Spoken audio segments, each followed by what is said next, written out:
And Texas Tango. Two of the state's Democrats running for president go toe-to-toe in the Democratic debate. I just think it's a mistake, Bethel. I think it's a mistake. I think that you should do your homework.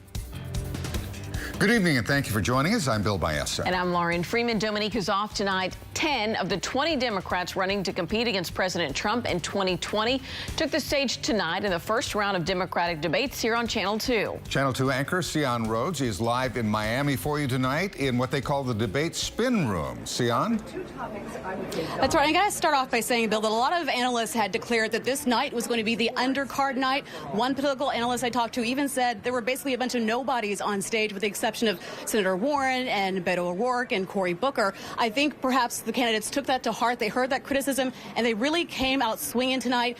No more greater example of that than the Texas-sized tension we saw between Julian Castro and Beto O'Rourke. Those two got into it over immigration, of course, an issue very close to the hearts of Texans. We knew it would be a hot topic. We did not know that they would go after each other like they did. I want to play for you their exchange now.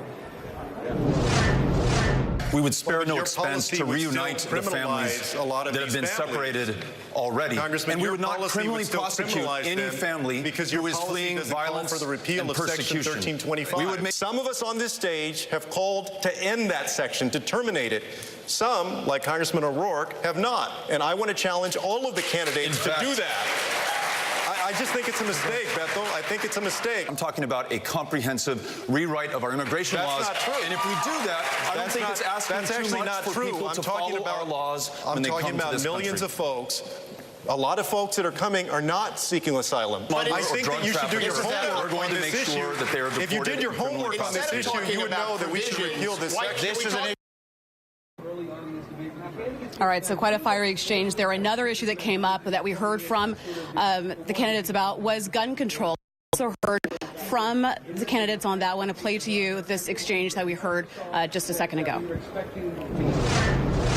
I shared with them what I learned from those students who survived the Santa Fe High School shooting. A young student named Bree, her friend Marcel, who survived another shooting, the mother of a victim who lost her life, Rhonda Hart. They talked about universal background checks where you close every loophole. We know that they save lives. Talked about ending the sales of assault weapons into our communities. Those weapons of war were designed to kill people as effectively and as efficiently as possible. They should belong on the battlefield and not in our communities.